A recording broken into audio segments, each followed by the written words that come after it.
This show is sponsored by Den 10 Insurance Services, helping businesses get the right insurance for all their insurance needs.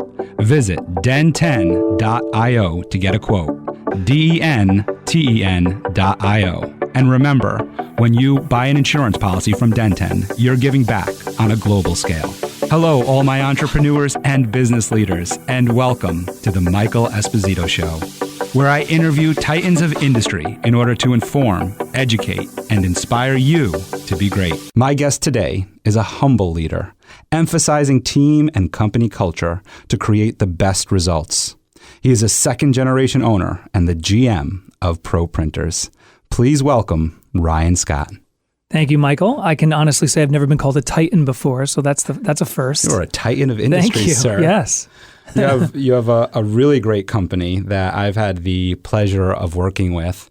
A lot of times in these introductions, I tend to just go to the website and pull a little bit about the company and share it through the company's what the company has to say about themselves, or what you might have to say about your company. And I decided on this one not to do that because of my experience working with you. Okay. And I wanted to just share it through my eyes. On the introduction of Pro Printers to everyone.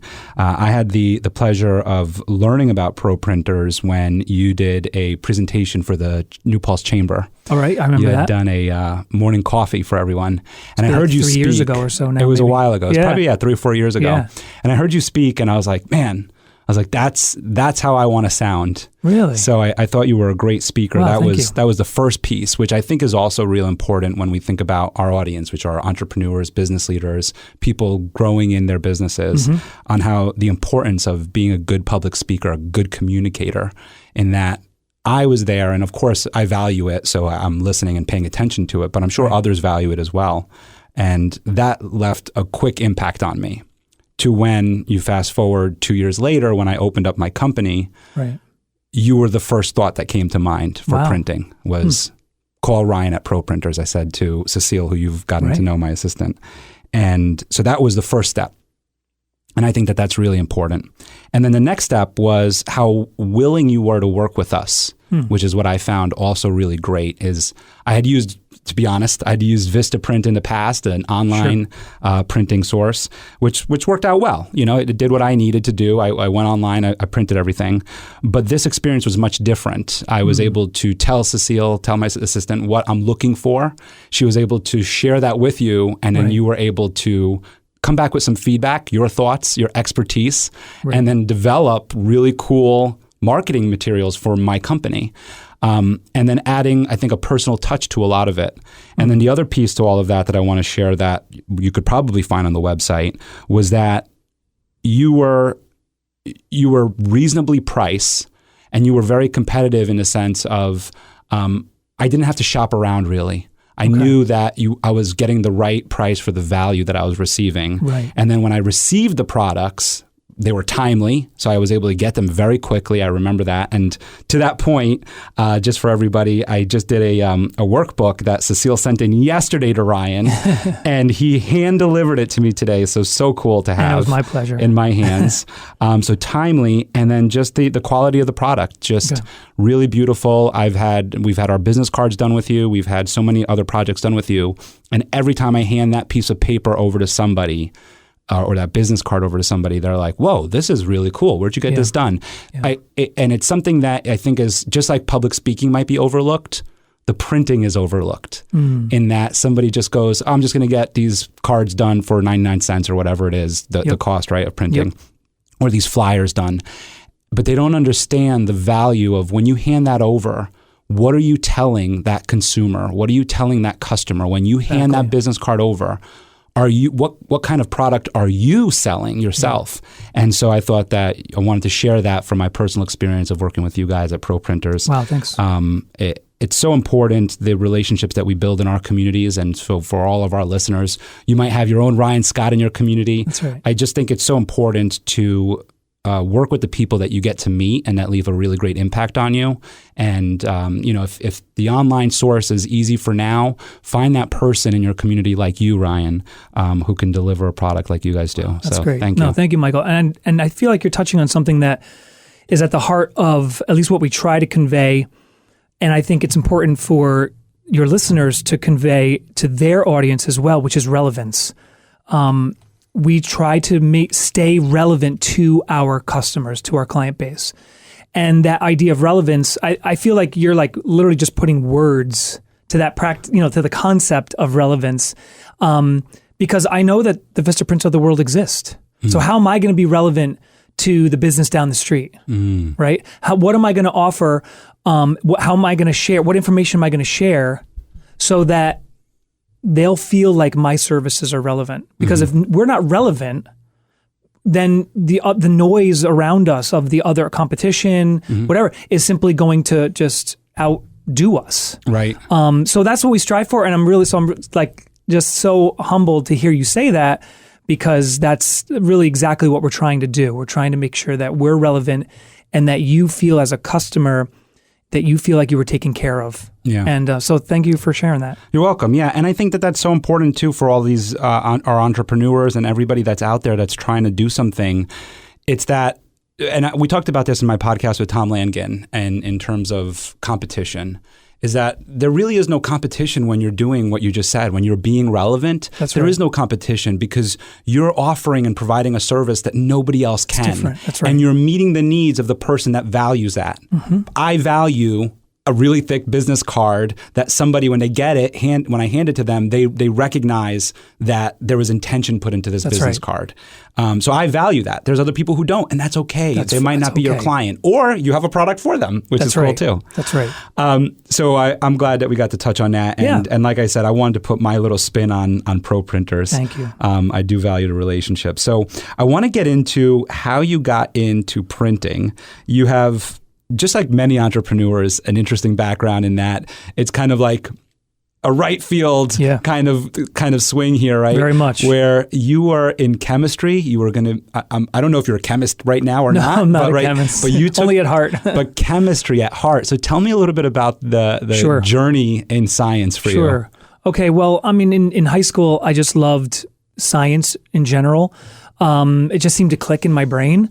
So when, the guidance counselor was asking, well, what do you want to do? Like, where do you want to go to school? And what do you want to study? Just science was, I'm like 17, 18 years old. I don't know what I want to do. Right. I want to hang out with my friends, what I want to do. But anyway, I went into science and studied it for all 4 years. I got a degree from SUNY New Paltz in chemistry. And I get out and I'm like, okay, what am I going to do now? Maybe I'm going to be an engineer. I didn't really want to go down the teaching track. So engineering was kind of the path. I started with a year at IBM in their research and development facility in East Fishkill. And I just didn't like it. It wasn't so much I didn't like the chemistry. I didn't like that really like large management structure, the multiple tiers. And it just seemed like it's just so easy for a person to get lost. I kind of just felt like I just didn't feel like it was a personal experience for me as far as valued, like the company valuing me. I'm sure there's many people who are very happy in that environment. I just happen not to be. So when about a year came up and I got passed over for employment, they were pulling out of a pool of what they called temporary workers to be hired full time. I got passed over, and I just felt, again, another level of devaluing. And then my father was hiring. Now, this is going back to 1997. He was growing. His print shop had started about 8 years earlier, and he was growing. And he said, hey, if you're looking for a job, I could use help at the print shop. Believe me, printing at that time was like the last thing I wanted to do. So I said, you know what, I'll do that for a few years until something better comes along. But it turns out within, 6 months or so, I just started to love it because we were making real tangible products. There was a craftsmanship, there was an artistry to it. And that tangible nature of the product just like that clicked with me. So I have somewhat of an artistic background when it comes to like music. So I'd never really done anything like visual and craft like that. And I just loved doing it. So that's at least the journey kind of through science to IBM to then ultimately printing, and that I still love that tangible nature of what we do today. Like when you have that business card in your hand, like you love giving it to somebody, and we really like producing those things because we know it helps you do what you do. So I don't know if that's enough of the story of the journey. Well, there's definitely more to unpack there, but I want to talk about the tangible nature for 1 second here because of the digital world we live in. Yes. And I'm just interested in maybe your perspective on the transition of, well, maybe it's not a transition of how you survive in a digital world, how a paper or a print type company survives in a digital world. I'm interested in maybe that perspective. I think we set up a false kind of battle, and when we put digital on one side and we put like analog or paper or something on the other side, because the best use of the best power of marketing is really when we're using all those things together. So it's not an either or, it's a both and. So like for example, like QR codes, like 10 years ago they came out and they kind of disappeared, but now they're on the rise again. Why? Because you can easily send now your smartphone, not before you needed an app, but now you can send your smartphone right to a thing.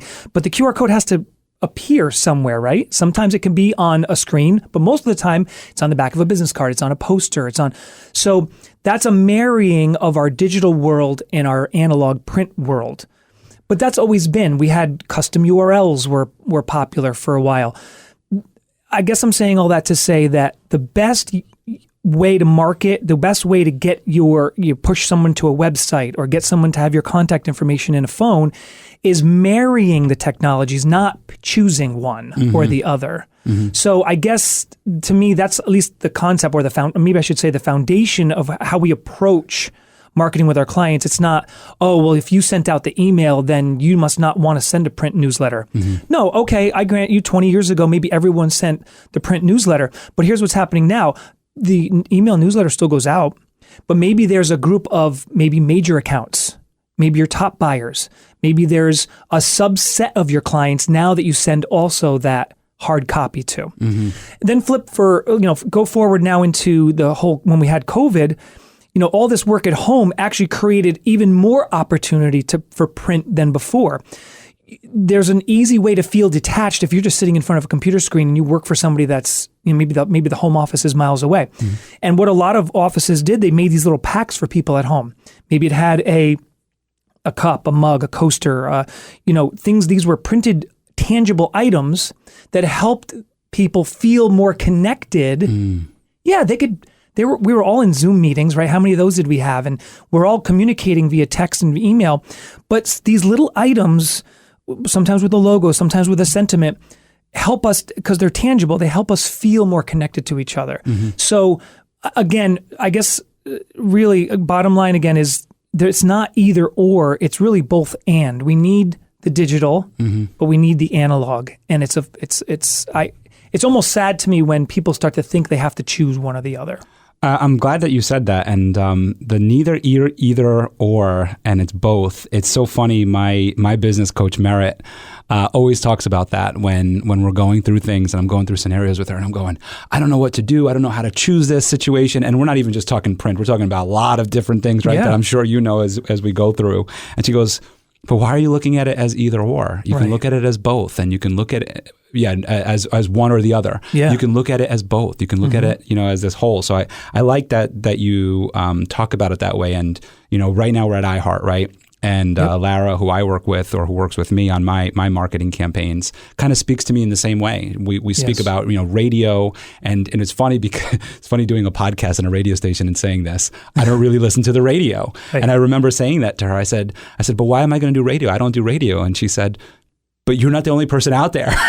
There's a lot of people who listen to radio. That's It's not either or, it's taking radio, it's adding SEO, it's adding all these other elements. And I like that you said that with print, is that it's very similar. And to that point, that's at first when I was starting my company, Den10. So with Michael Esposito Inc., it was like, it's a company where I'm meeting with people and I'm giving them goods and I'm giving them things, tangible things like a business card and everything. Yeah. But with Den10, when I started that, it was, or it still is, but it's just kind of morphing in that it's a tech company. And I kept saying it's a tech company.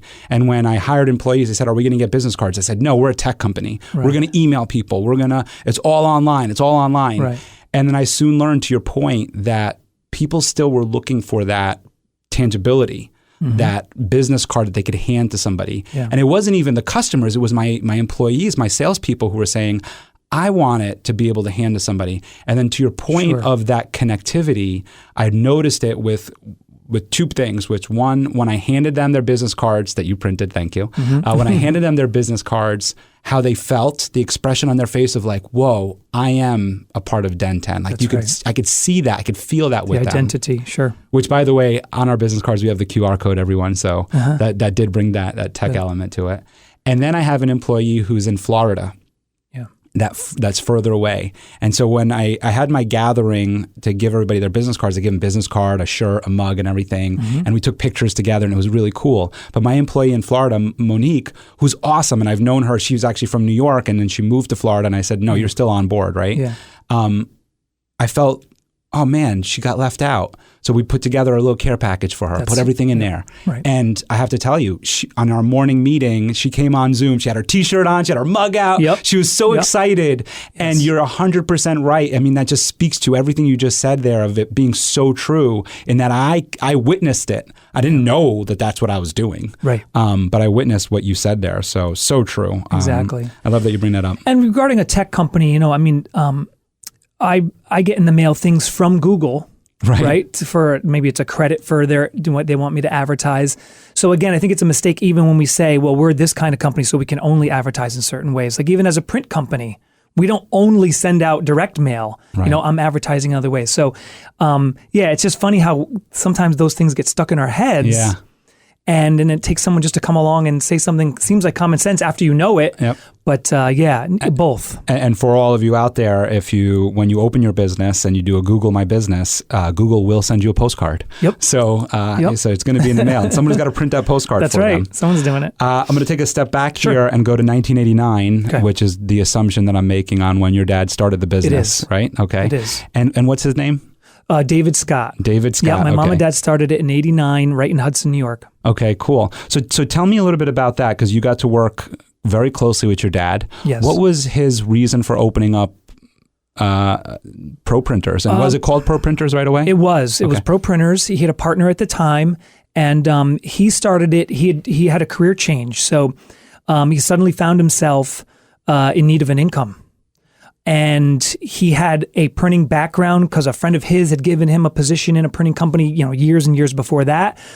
He remembered liking it, and he said, "That I know how to do that. So let's go find a place in the area that is underserved in that market." And he started the print shop in Hudson, and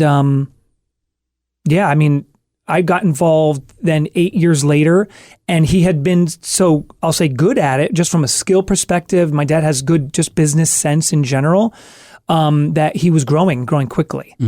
My father, one thing I really want to credit him for is he also never sat on his laurels when it comes to like technology or success. So he would constantly reinvest in the company to make sure that maybe that speaks to that relevance point I was talking about before, but changing the technology to adapt to the times.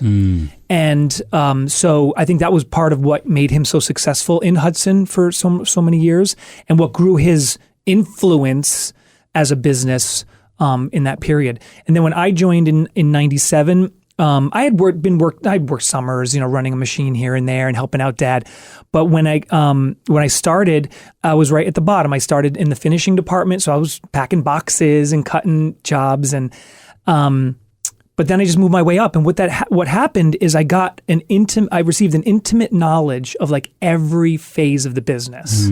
So I knew, so now when I'm talking to someone about a print project, I can just tell what every department, how that's going to impact every department, the amount of labor, the supplies, what it's going to need what we're going to need to do to actually fulfill that order, to make it a reality. Right. Because I literally have been in every one of those positions, and I know what it takes. So I'm really thankful for the experience from like 97 all the way through till about 2008 when the recession hit.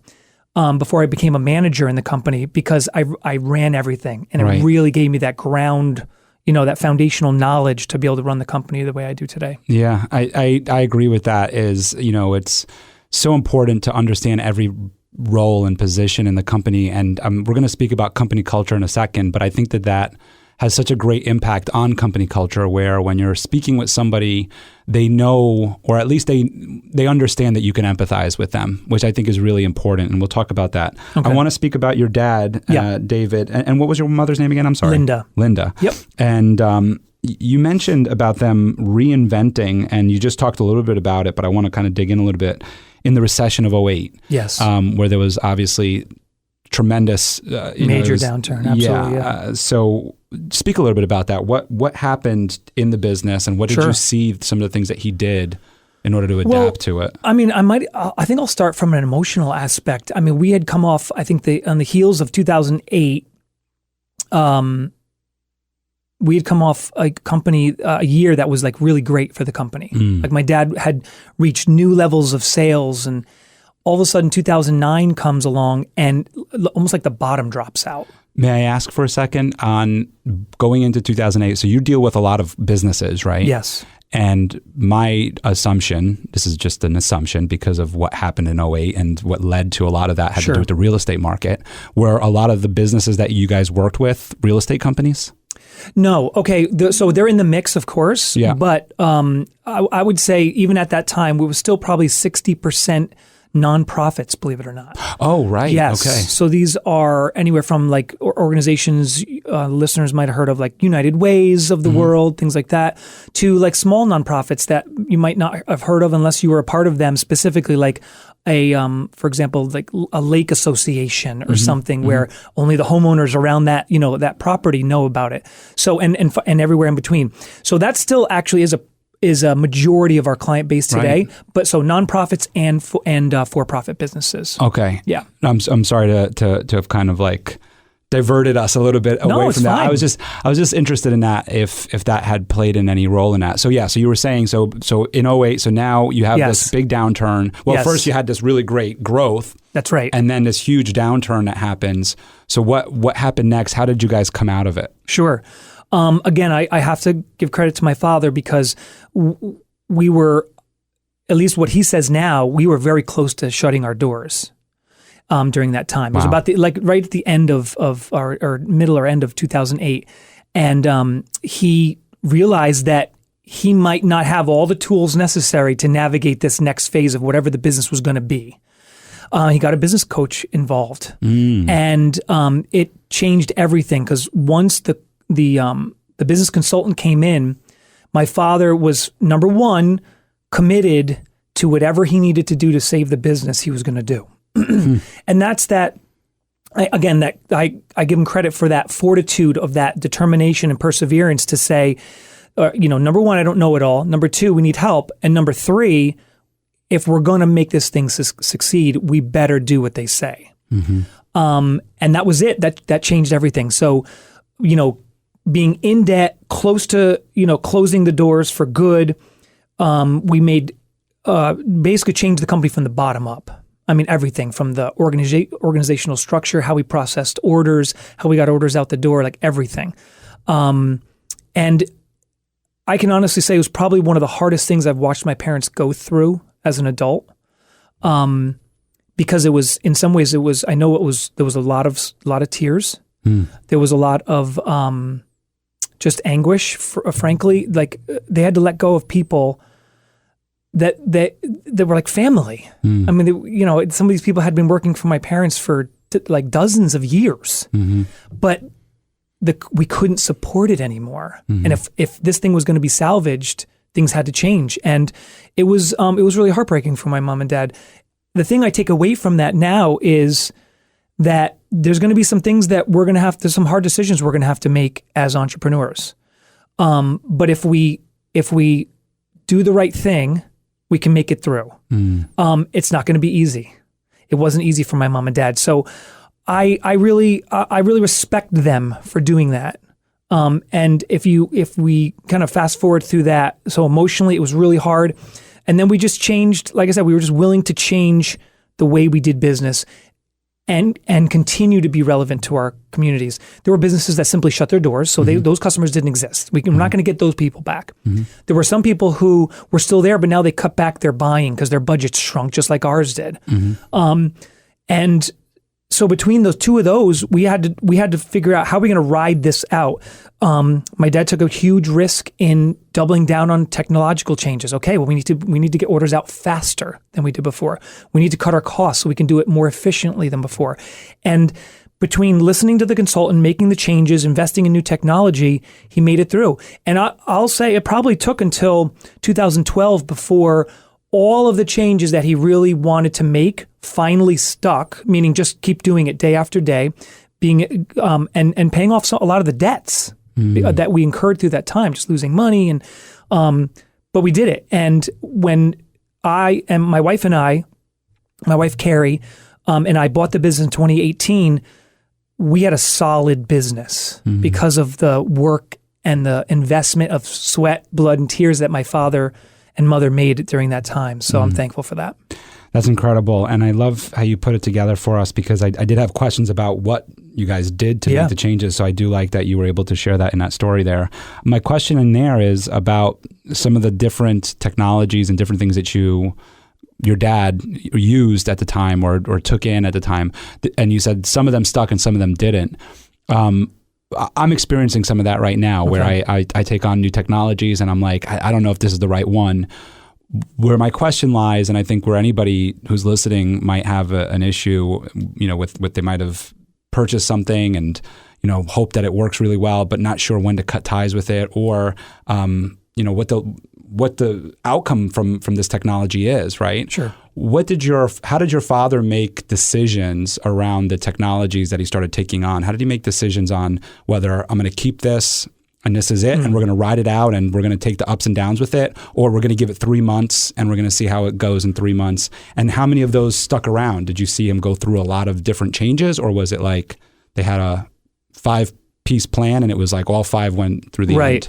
I would say, thinking back now, I would say it was more of there were some things that were very sudden, like we knew we needed a better software system to more efficiently write up our orders so we could process jobs more quickly.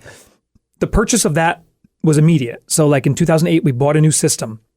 But there were things that went along with that, like, for example, just learning it and setting it up, which was a huge undertaking in and of itself. And then getting everybody to use it. And then getting everybody to use it. And some of that's cultural, like, well, what was wrong with the old way? Right. So some of it is changing people's minds to say, hey, this isn't just about, hey, let's buy software for software's sake. This was about, no, because of what my dad had just been through, this was, no, if we don't use this technology, we're not going to make it. Like, this is one of the tools we're going to use to make sure that we're going to be around. So again, I think it speaks to that, like, persistence and the idea of my father had that sense of, no, this is what we need to utilize to survive. So in that case, there wasn't ever something that didn't stick when it came to that technology, but it was more of a cultural and a mindset change that took a while to happen for people to really embrace it. Because, some of that's top down. It's like, if an owner makes a decision, yeah, I might have to follow procedure, but I don't necessarily emotionally buy in right away. Right. Sometimes I, as an employee, might need to see it really work. Just because a vision is cast doesn't necessarily mean a vision is received, right? So I think that's what I meant by some of that.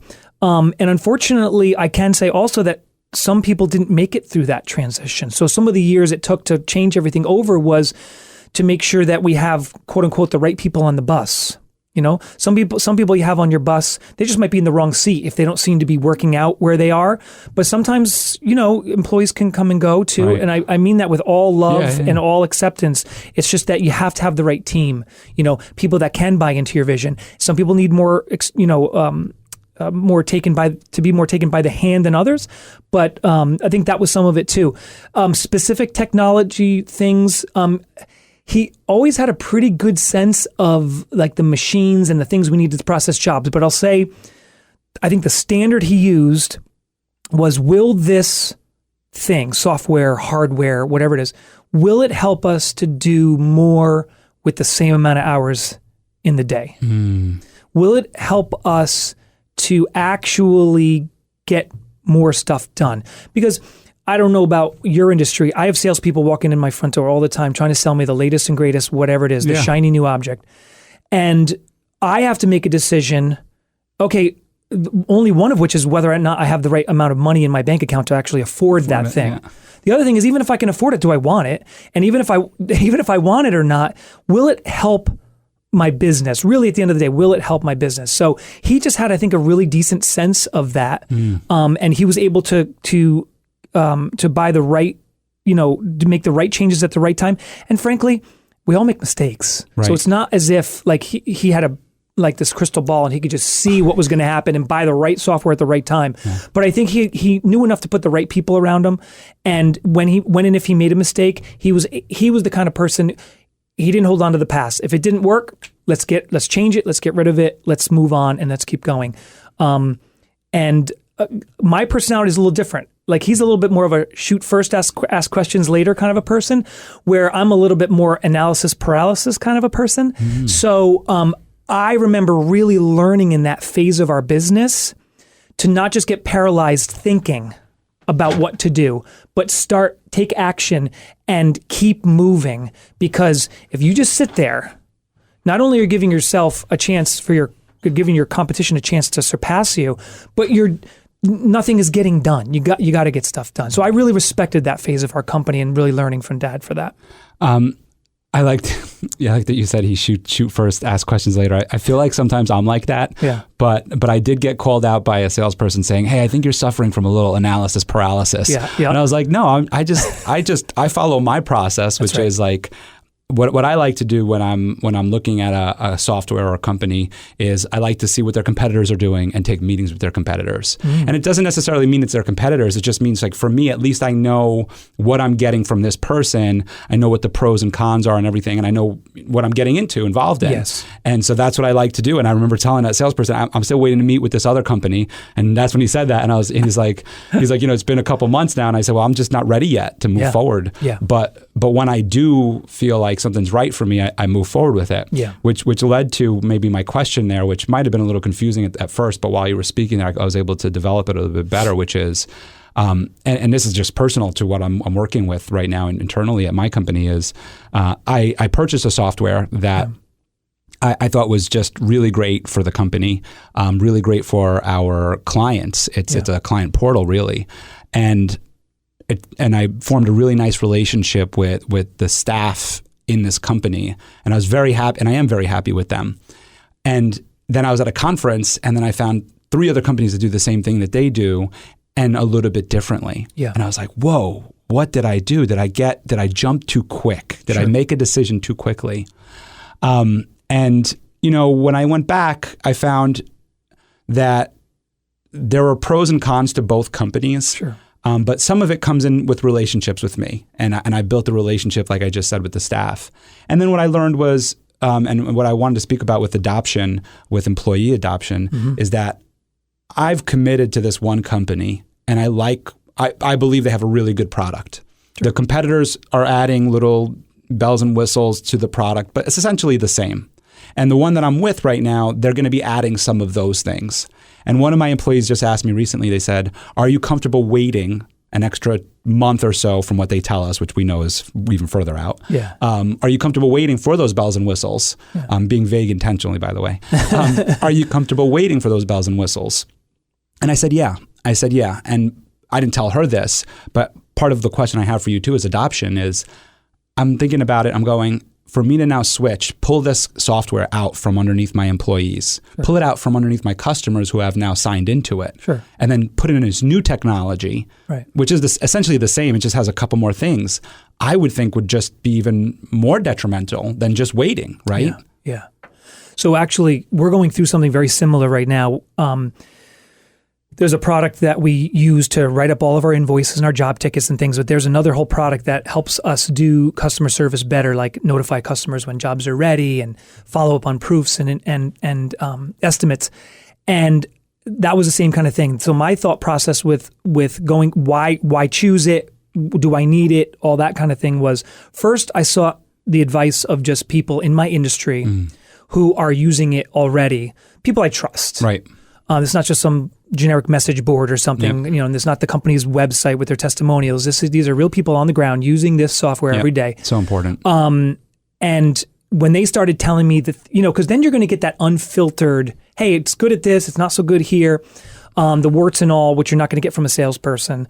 So that was big when they started. So then I went back to the other standard that I use is this going to save us time? Is this going to help us do more with the same amount of people, with the same hours in the day? And then lastly, is it going to actually add value to my clients?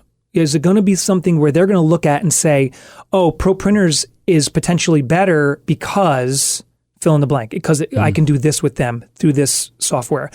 Once I could check all those boxes, then I went in, and once I got in, were there even some things I still didn't realize they didn't do, or I wish it had done, or whatever? Of course, but to your point, my customers are using it now. If I change it 6 months later, what you always got to think about, what message are you putting in front of your client, right? That's from the in-person meeting. How do you look? I remember a consultant telling us years ago, look nice, smell nice, be nice. What are you conveying? But these little things, what does your website look like? What does your marketing look like? Your printing. These are all different forms of an impression you're making on your client. And if I change software right now, which I'm not actually considering because I actually really like this one piece of software, but you're right. I think it would send the wrong message. It would send like, this company seems a little chaotic. Like you never want to send a chaotic message to your clients, right? But it's okay also not to you don't have to also pretend you have everything together all the time either. Okay, that's a different story, I suppose. But anyway, I guess I hope I answered your question. Yeah, I think that what you just said there is basically, if it's working well, and I think if it's working well, and you see that it's good for the company and working really well, there's always going to be another company out there that does something similar, just as good or whatever it is. Sure. But if this is working well and this is pretty much what you decided to choose, ride that choice out. Stick it out. I think that speaks to what you learned from your dad too, about that fortitude of, you pick something and just looking at it for what it is and going, I'm going to move forward with it. And like you said, if you picked something, or if I pick something, or anybody out there picks a software or something that really isn't good for the company, and you learn that it's clunky and it's just a failure, there's a couple things I think that we just talked about that you might want to consider. Well, one is probably get rid of it very quickly. Drop it. Yeah. But before you replace it, I would say is, did you do your due diligence ahead of time? And you just said that, which I love that you said, which is speaking to people that are using it. And I think that speaks to so much about the no competition around us, because I'm sure some of the people that you spoke with would be considered competition, that are in the same industry, in the same field as you. Yeah. And when you have that mindset where there's no competition, we're all working together. Yeah. Then you're able to reach out to your peers, to people that are using software that you're using. And the only people that are using the same software as you are in the printing field. That's right. So you have to look at that. And I think that old school mentality of like, they're our enemy and we're never going to, it doesn't help you. It does not. I walked into a breakfast meeting a few years back, and it was one of these things where there was these regional marketing things, and we had decided to merge two regions for a collective breakfast. And there was another printer in the room. And I remember he stood up right before me because we were all doing our introductions. And he said, well, what did you invite this guy for? Wow. Yeah. And he points at me. Oh my goodness. Now, he was one of these guys that it was just very vocal anyway. And half of it was tongue in cheek, but not all of it was. And I remember not like feeling embarrassed, but more like just like, dude, like, what's your problem? Like, there's enough work out there for both of us. Why are you threatened by me being in the room? First of all, I've only been in the industry 10 years. You've been in the industry 25 years. If anybody should be intimidated here, it's me. So what was the deal? I still don't really understand. I could only speculate, but that stuck with me, of that mentality of like you versus me. I find it's way more productive if we can just drop that. Yeah, there's overlap. Sometimes our markets and different maybe, but don't we all do slightly different things? Don't we all handle maybe a different subset of customers better? And some people are a good fit. So my industry overlaps the sign industry a little bit. We can do similar things. And it's okay for me to send a job that, I technically could do it, but I think they're better served by a signed person to that business. So instead of a competitive relationship, we actually have a referral relationship where we can actually work together. So anyway, I take the same stance. So I'm probably preaching to the choir. Your listeners are probably the same way, but well, it's always good to reinforce it because actually I've experienced that firsthand with you when we sent a job over your way and you said, well, actually that's really not our thing, and here's who you can go to. Yeah. I thought that was, and I think that speaks. I think that also speaks to the nobility of the company, the integrity of the company. When you hear that, then you know that when they do sell you something, you're like, okay, then that's their thing, right? Right. I feel that way because then I'm like, well, if you're going to turn away this job, but you'll take this job, then obviously it makes. You're right. I never thought of the trust factor. This is there. You're thing. Building trust. To me, you're building trust. To me, I always think whenever I hear a salesperson speak negatively about their competition, one, I'm like, all right, how are they trained? Because I'm gonna give them the benefit of the doubt that they were just maybe mistrained. Sure. But then if they really if you could see it in their personality, you're like, how much do I want to stay with you? Because when you leave that company, are you going to be bad mouthing that? To me, it is a trust thing. And going back to what you were asking about with that one salesperson, I think many of us have experienced that. I've experienced it too. And it's a scarcity mindset. It's that mindset of there isn't enough out there. Right. And why are you here? Yeah. And I think that's very sad because to your point, there is so much out there and it's just all different, like you said, subsets. And what makes me sad about it is I've experienced it with people in my industry that I actually viewed as mentors, and they miss the boat there. That person that you just said who had more experience, they miss a really great opportunity to get you under their wing. Sure. To where you can be a part of their business even by being, quote unquote, a competitor. Sure. I think that, and you have that opportunity now in the shoes that you stand in, and I guess myself too, to some extent too, where we have this up and coming new crowd of people coming in, and we have an opportunity to mentor them and to teach them all these awesome new things that we're learning, and then we get to learn from them. That's right. Because there's so much coming out. When we were talking about technology, I was just speaking with a 10-year-old this morning. I was dropping off the kids this morning, and I get to drop off Lara's kids, and he's Ryan's 10 years old. Yeah. And we were talking about the metaverse. Have you heard about the metaverse, right? Yes. This Marvel concept, right? Or no? Well, the metaverse is, it's actually Facebook, I think, made it. Oh, okay. Meta, kind of opened it up to us, to the public. But this is the virtual reality world. Yes. Okay, right. And what Mark Zuckerberg and other big tech people are talking about is that they can't build it by themselves. They need Microsoft. They need I'm just putting names in here, but they need Tesla. They need all these different to build out the metaverse, because essentially the metaverse is what the internet is today. I see. How did the internet become what it is? Is that we needed AOL to come in. We needed what was it? Net zero was one of them. Yes. Right? Wow, that's a blast from the past. we needed all of these different companies to build out websites to develop so that we have what we see today as the internet of being able to hop around a website to website. Right. Well, the metaverse is the same. Right now, it's like this empty virtual reality space. Okay. They need all these companies. So anyway, so he's 10, and we were talking about it, and he said, "Well, what is it?" He goes, "Oh, I know what Oculus is, the VR glasses." Yep. And I said, "Yeah." I said, probably by the time you're 15, that's where you're going to go. You're not going to go to a desktop or a laptop. You're going to go to the metaverse. To the find screen out, will be like the full three-dimensional aspect. Wow.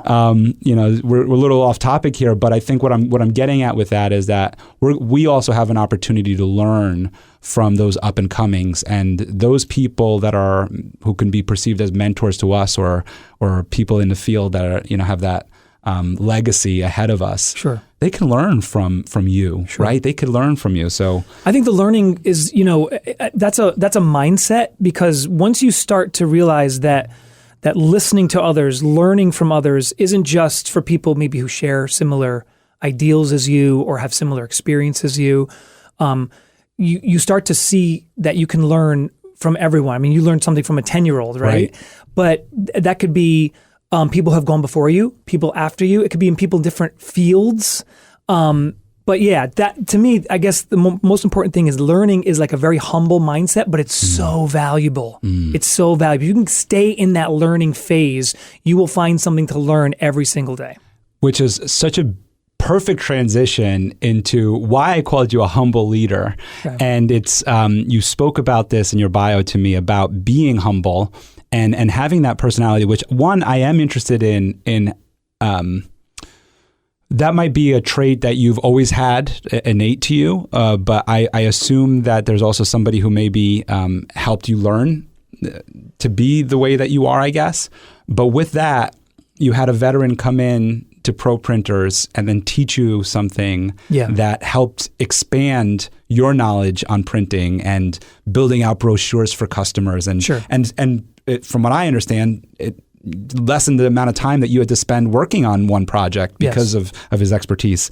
Could you share a little bit about that? Yeah, absolutely. So starting with the humility aspect, I think I'll have to, again, give credit to my father. He was always the kind of guy, he wasn't going to be the first one to praise himself. He wasn't going to be the first one to give himself a pat on the back.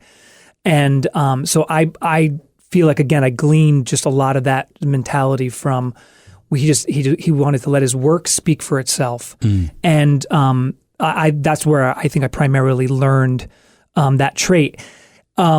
When it came to the story of this gentleman I learned from, so his name was Michael Gladstone. He's no longer with us, and he used to work. He used to work in the industry, in the printing industry, at the time when they were still using metal type to lay out pages for publications. So he worked in the producing books. And when you are physically touching letters, because that's what they did, the metal type was literally these little characters, you would just get an amazing sense, at least now I learned, you'd get an amazing sense for what would fit on a page. And so he would be tasked sometimes by a company to go in and maybe they gave him verbiage. They would give him like the text they wanted for a brochure, and he would be tasked for making it look right on the page. Page layout software still existed, but unfortunately, he just had such an artistry that he could make it look so much better. And it really wasn't art. You and I put it into Word, or we put it into whatever software program we are, and we don't even know we're benefiting from people like Michael, because he and others, well, at least the programming part of it, they were able to take what these guys did, men and women did, and put it into the programs now so that the letters actually look right next to each other. I'm sure I could bore everyone with a bunch of stories about why that's so important, but I'll fast forward to the day I sat down with him and we're looking at the computer screen and there's the brochure text on the screen, and he was able to even say, no, take this word and put it on this line, or take the space between those words and make it a little tighter. And at the end of that process, maybe we only did it for like 45 minutes, I noticed a stark contrast between what I'm looking at now, legibility, beauty, the way it flowed with the images, versus how it started. And I'm like, whoa, like it opened my mind to not only just his talent, but there are things we look at every day that we have no idea the kind of talent that went into it, ability that went into it, or even why it's necessary. And knowing that he had that ability, it kind of just changed everything. Now I can look at something and I'm like, oh, why did the person lay it out like that? Like no one else would probably ever see it. But these little details can end up having a huge impact on how a piece is perceived. And I'm not even just talking a printed piece. This could be even how things flow on websites, signs, billboards, how things are laid out. The designing of a piece is so important. And that was one of the things he taught me. Michael Gladstone had such an amazing way with type. He was a true artist. It's interesting. I actually am interested in the metal part to this whole thing. Like I'm picturing like the metal ball on the old like typewriters, and then you go even further back where you got the tink tink tink the metal. But so from my understanding of what you're saying is that you literally have these metal characters, like little square, I guess I'm assuming, or rectangles or whatever, that exactly then get put down on some kind of pad of some sort. They do, and get moved around to build out words into sentences, into paragraphs. That's exactly it. That must have taken hours to do. It was such a tedious process. Compared to what happens today. Literally, we get our word uppercase when we talk about capital letters because these capital letters were stored in the uppercases of the workbench. Yes, that's actually, So uppercase and lowercase letters was a thing because that's where they were placed, higher or lower. That is so cool. Yeah, I feel like you got to go to my daughter's first grade class and teach that right there. And so these metal, I mean, you can even find them in like museums now because they're not really used. I mean, specialty, maybe some niche stuff. But actual small pieces of metal. And you would put, if you wanted more space between the words, you would actually put little pieces of lead to separate the letters or the words. It blows my mind now. I never had to do any of that, but I heard these stories of it, and it was an art. I am totally going back home and telling the girls, do you know why it's uppercase? I can't wait. You can Google that, folks. I actually can't wait to tell that story because I think that's so cool. Yep. I was just thinking about, too, how you said the artistry and of putting together the words and the fonts and everything. And there's a couple things that come to mind here. And when you talk about the importance of it, people don't know this, but you think about what Steve Jobs did with Apple, and are you aware, right? Yeah. And I maybe would ask for you to speak more about it then. Sure. Is about how important it was to him to have different fonts. Yeah. And at the time, that wasn't being done, and people thought that was silly. Yeah, right. It's funny you bring that up. I listened to his biography. I listened because I did audiobook. Me too. Oh yeah, Walter Isaacson. Yes, did you read that one? That's how I know about this. Amazing biography. Yes. Amazing biography. And it was funny too because the first story that came to mind was the one where he told about his dad painting the back of the dresser drawer. And he's like, Dad, why would you paint the back of the dresser drawer? Because no one's going to see it. He goes, well, yeah, but I'll know it's not painted. Yes. And that I think is part of that whole thing of artistry, of detail. And he was an excellent example of maybe even seeing things somebody else didn't see, but being able to know as an artist, like that's going to be important. I think there's a huge difference between an artist and a technician.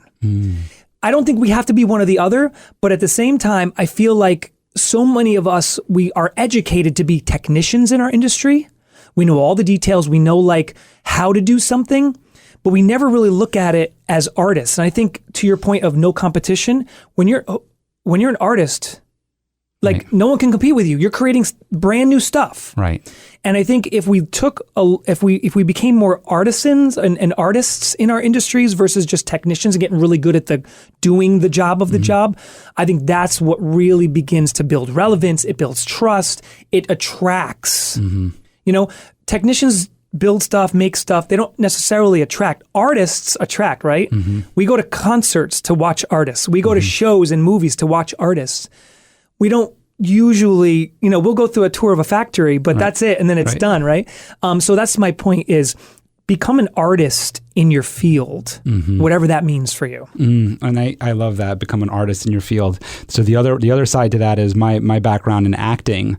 And I just remember in one of my film classes, the teacher speaking about a producer or a director when they're putting together a film, a TV series, whatever it is that nothing happens by mistake. Yeah. So you see the background actors, you see the scene, you see papers in the background, you see different wording in the background, whatever it is, whatever's happening in the scene. You have your main characters, which most of us focus on and think, oh yeah, the director had their hand all in on that.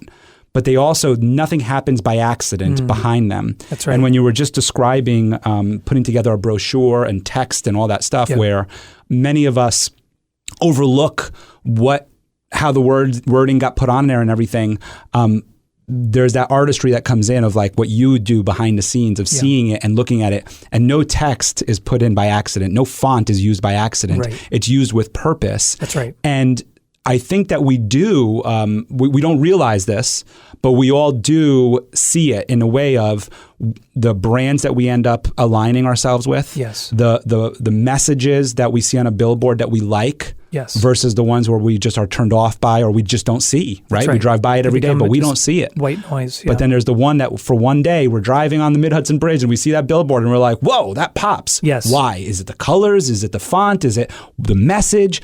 All of that plays into it all. So I think that that's that whole artistry that you speak of. And I think artistry breeds, like, it almost has to start with an intention. And intentionality is so important. The rote of what we do day after day can get so just the forest for the trees scenario. But being intentional. So even with whether it's maybe I'll go back to you with the business cards. You were intentional. You wanted you had an idea, and you wanted to turn that into something. Okay, you used me to help you do that, but both you and I, in a sense, aligned our intentions, right, to make that happen.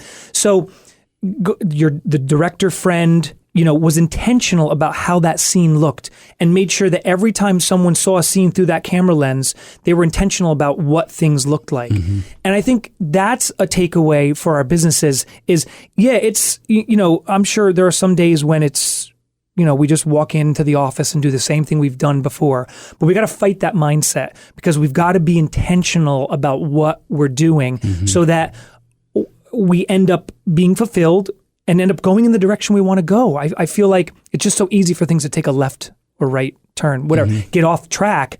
But intentionality and being and artistry helps us stay on that track because you know what? It's going to get hard. Okay, we just came out of COVID. That was hard, right? But there's going to be something else later. Right. What are we doing now so that we're intentional? So when that next dip comes, when the next, hardship comes, we're ready for it as best we can be. Anyway, I know. I love this because this goes into what we want to speak about again next is company culture and how you approach company culture. Something I want to just touch on with what you just said there, which you reminded me of as you were speaking, was the collaboration that went into those business cards. And I think that all of our business leaders and entrepreneurs who are listening can take a lesson in this, in that it was a true collaboration. It was me sharing an idea with you and not you just telling me what you could do, but you actually mailed me examples. Sure. You had started the process with previously mailing me examples of different paper grades, which somebody might think is so simple. Of like, hey, I have all these different paper grades, pick whichever one you want. And it's just paper, right? It's just paper. I mean, we're talking about paper, right? Like I feel like Iverson right now. Saying like a bad word. Right? But because we just don't think about it. Sure. But you mailed them to me. And then it was like this thought that goes through of like these paper that goes in. And and I'm going to go even further now because I think this will go into company culture is, then I learned something about my assistant. I learned something about Cecile, was she also had intention because I didn't ask for the paper and Cecile got it from you, who then sent it to me, who then had in our meeting a conversation with me about the paper. Did you receive the samples? Sure. Which sample did you like? What did you like about the sample? Sure. To have a conversation. And at first, I got to tell you, it fell on deaf ears at first because I was like, what the hell are we talking about here? I was like, I just need a brochure. But eventually I started learning and understanding the importance of all of that. And then it went to the business cards when you mailed me all the different business cards with the different coloring and the background and all that. And then I was like, oh, this is what it looks like. And again, at first when I received it, I said, what's he mailing this to me for? And then I understood. And now when you're talking about it was a true collaboration and that you also, when I said it to you, you went, okay, what does he want? How does he want it? And what I want to share with our audience here is that investment that you made on your end is that you didn't just take an order. And I think that this is what makes things different from a online store. Well, you have an online store, but what I mean is this, let's talk about it without a face, right? Without a personality, without a relationship. You had an investment in this job.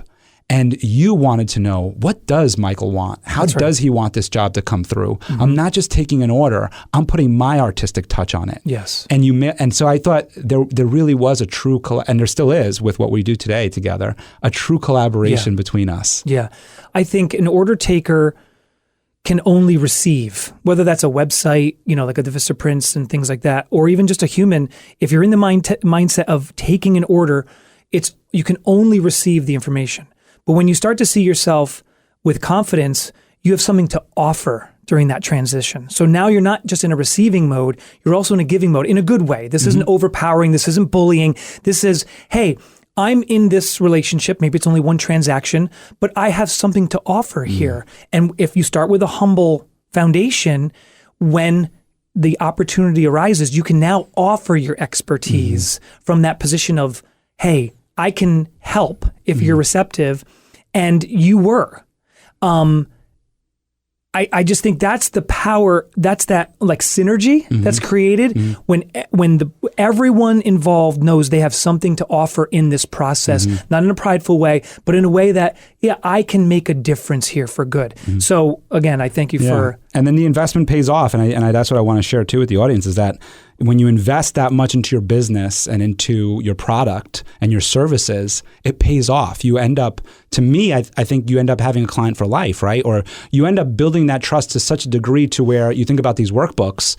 I can say to Cecile, pull the trigger on it, do it, have Ryan print them out. And if you could get them to me tomorrow, awesome. I'll just take them. Right? I don't need a sample anymore, right? That's right? I'm like, maybe there's some things down the road I'll need samples on, but I'm like, let's do it. I know it's going to be a better product than, at first we were like, well, should we just go get them printed at Staples? Yeah. And it was like, well, I'm going to see Ryan tomorrow. Let's see if he can get them to us. Yeah, right. It was like, because I need them in a timely, right? Exactly. So it was awesome. And so now this goes into company culture. Yeah. And I love your approach on company culture, and we'll speak about space in a second, but we're just talking about same thing here, right? So how do you have a staff, you have a team. Sure. How do you get your company, your employees and your team to also have that ability to be humble and to be a thoughtful person in the company? Sure. First, I have to give a lot of credit to my wife, Carrie. She is a people person, and she just loves. She loves being around people. She loves She just loves caring for the employees, and she's taught me so much about listening. It's huge. I remember growing up, being like maybe a young professional, and and when I had a conversation with someone, I was always worried about what am I going to say next? How am I going to respond? And what it would do is it would paralyze my thinking, because now I wasn't actually listening to what you were saying. I was just so worried about how I was going to respond, or what I was going to say next. So I would say she taught me a lot about listening, because when you're truly listening to someone, they will tell you enough about themselves that you will never have to worry about what you're going to say. Maybe this goes to if you're a salesperson in your industry, keep your ears open, because you'll learn a lot just by listening.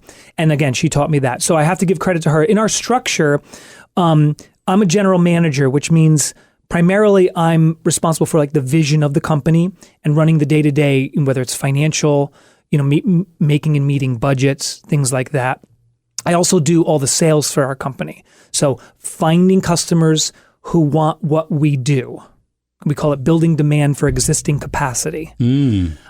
So that's my second role. My wife is the production manager. So really all the staff, because I don't have any other sales staff under me, all the staff directly report to her.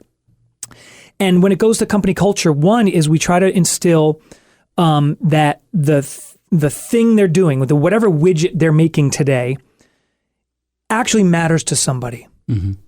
These cards that they're putting in a box, this job that they're running through the digital press, this is actually someone else's livelihood. This is somebody else's mail piece that they're going to depend on to get that donation into their nonprofit. This is this postcard that someone's depending on so that their potential customer will go to their event or buy their product. So it's not just another widget. It's something that our clients value. And that helps us see our role in the bigger picture. Not just me, but I think it just helps us all with whatever task we're doing, that this thing actually matters. So that's one of the key things that we do. The next thing is we really try to be respectful.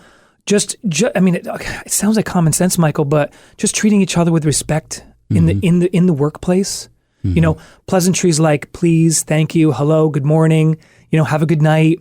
We have a morning meeting every morning for just 5 or 10 minutes. Hey, everybody, how's everybody feeling? You know, if it's Monday morning, everybody watch the big game, whatever. You know, what's everybody doing for the holidays? Just, we're human beings. Mm-hmm. We're human beings first. The day is going to have its own craziness. So let's just take a moment. Let's just connect with each other just for a few, and let's be human beings for a few minutes because it's going to get crazy. So that's another thing. Part of the culture is I heard it said before, we're human beings, not human doings. You know, just treat each other like humans. You know, let's just do that for each other. The other thing about company culture is just taking time to check in even throughout the day. That's a small thing. Another thing is really emphasizing a team environment. You know, if somebody runs one machine, but somebody else is in a completely different department, has a different task, it's very easy. Well, that's your space and this is my space. Well, often we'll cross-train people to make sure that, first off, it might just be good practical sense for your business, just so in case someone's out, they know how to do it. But what it does is it teaches the team respect for that other role. That what you do isn't more important than what that other thing is. They're both necessary. And so that cross-training can really help start to foster team mentality and respect for each other, and that we're all doing this for the good of the client, so that the best possible product is made, not for a bottom line financially, but so that client can get what they need to get their message out, whatever it is. So I think those are at least a few bullet points of our company culture and the things that we try to make sure that we're telling our staff on a almost daily basis.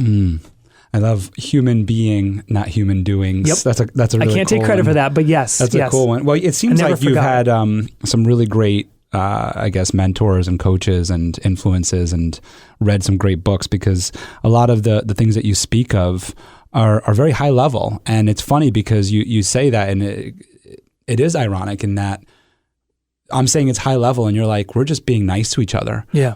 But there's so many companies and people who overlook all of everything you just said and think, hey, you have a job and don't call me until the job's done. Right. And you're right. It just, that doesn't work. No. I was speaking with somebody here at iHeart. We were just talking about putting out a recruitment effort. Yeah. And I was trying to understand how to recruit new talent and everything. And that's exactly what he was speaking to me about. Rob over here was speaking about that people aren't just looking for a paycheck. Yeah. They're looking for more than that. They're looking, how do you communicate with us? You know, to kind of just put it as a whole. And that's what you speak about, is communication. So let's just wrap up the company culture piece here with what you guys use. So you call it SPACE. Yeah, I call it a SPACE concept where it's a and I'm going to describe it for everybody. Please do. So you could speak to it. And then, so it's SPACE. S for servant-minded, P, people-focused, A, actively learning, C, community-grounded, and E, engaged. So I thought that's really cool to think about when people are thinking about their team, to think about space for their team. Right. Yeah. So as a leader, you know, I try to create, again, this space mindset, which is when servant-minded, all that really means is, what are you doing to help the people around you? As a business, what are we doing as ProPrinters? What are we doing to help our business community? But then even internally, what is my department doing to help another department? And again, it just breaks down all those barriers of competition and division. And so that's one of the things, again, get across that we're all serving someone, right? Find out who it is and how do you help them best. And I think, you know, that this kind of goes back to your way of moving into the leadership role at your company, of like starting from call it the bottom, right? Call it from the mailroom, right? Yeah. You start from there, you learn every single piece to it all, and then now you are where you are, but you understand everybody's job. And then so like you bring in that kind of idea to the company today, that identity to the company today, where everybody's learning each other's jobs. That's right. And I think it goes back to that, not an either or, but a both, where it's like one job's not more important than the other. We both need to be here in order for this to operate and function, which is really wonderful to company culture, because it empowers everybody. One other thing I want to touch on, which is the listening piece, which is so important. I speak about this with public speaking when people are worried to speak in front of a group or anything. And I'm like, it's because you're thinking like 10 steps ahead. Yeah. You know, like, do you have a message? Yeah, I have a message. You have something you want to say to people? Sure. Yeah, I have something I want to say to people. Then just start saying it. Yeah. Don't worry about how that's going to be received or what's going to be the reaction or anything. If it's all good, right? Like, you're not trying to, like, you know, get everybody all upset. Like, you know, we're talking about a positive message here, right? Or information that we're sharing. Or even if it is a message that's going to be a message that's like kind of sucks. Yeah. But you have to share it. Yeah. You just got to get it out. Yeah. And then wait and listen to the reaction and then respond to it.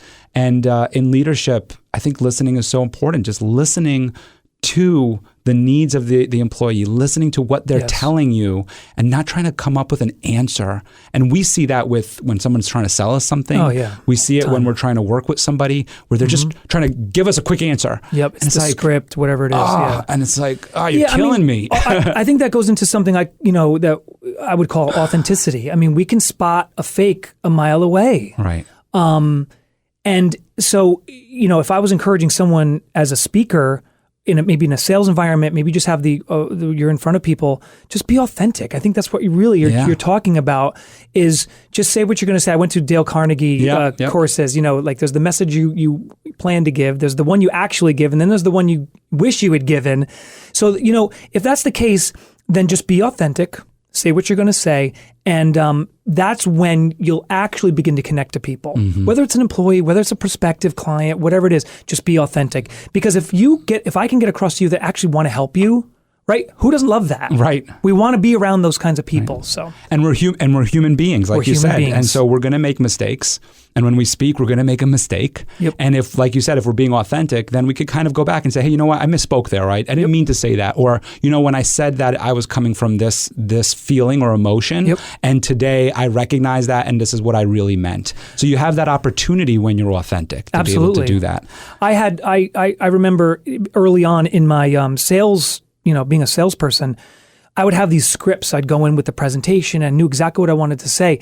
And so many times I just had to scrap it. Yeah. Because I realized I had prepared either wrong or it wasn't what the person really wanted, whatever it is.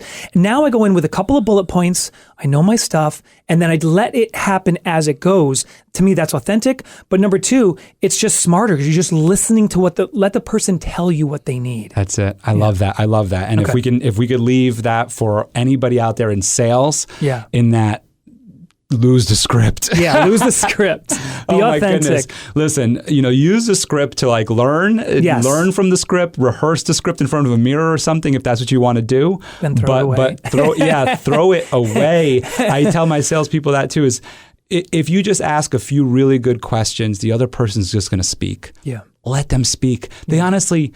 They care very little about hearing about your product from you. Yeah. They will look it up online. Sure. They will read about it.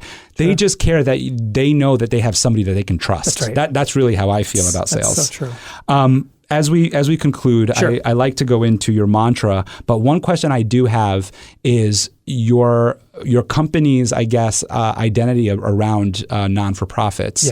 Yeah. Was there the choice that happened? Did you choose to work with non-for-profits? I'll honestly say I don't know exactly how it happened, except for the fact that I know that they have huge print needs because of the way they raise money. Even today, more than 2/3 of the way a nonprofit raises money comes from their appeals, from their mailed appeals. Wow. So even if the money is raised through a website, the donor finds out about the appeal through the piece that gets mailed to them. Wow. And then they go to the website. So yes, more money is still being maybe transacted through the sites than before, right. But the way that actually the person gets to the site is still primarily through print. And I still think that's just fascinating to me. I think it's just part of the need that they have as an industry. What jumps out to me in terms of that has to do with the old sales training of if you can get somebody's heart, you'll get their wallet. And like I said, that's an old sales training. It sounds very like a little manipulative, maybe. Right. But what I'm thinking in that is that when you think about the need in print, is that really what you're printing out when you think about non-for-profits is they're doing good for a community. They're doing good for our globe, for the people, for our humanity. And that tugs on somebody's heartstrings. Yep. And so when you think about your business, if it's not a non-for-profit, or you think about what you're doing, is that if you can appeal to somebody's heart, if you could appeal to somebody's emotions through print, then they go to the website. So it goes back to that whole, it's not either or, it's both. Yeah. It's learning how to craft your message in print to where it can translate onto the website. Yeah, and I tell people, focus on benefits, not features. Yeah. So I could tell you that I have the fastest press and I got this and that, but the fact is that doesn't translate to anyone. So how does what I have actually impact you? Okay, 24-hour turnaround or whatever it is. So it's the same thing with nonprofits. If you're crafting a message, you have to spin it as to the person receiving this message. How does it impact them? How does it benefit them? How will they be emotionally connected to you if it's a nonprofit? Or why will they even care about your how, whatever it is, the size of your business, how fast things go, whatever. So that just goes to that. We always have to connect. We always have to craft our message in terms of the emotional connection and the actual benefit to the end user. Stop talking about features. Yeah, cool. So I want to wrap up with your mantra. What is my mantra? Here's your mantra. Here's what you sent over to me. You can only do your best today.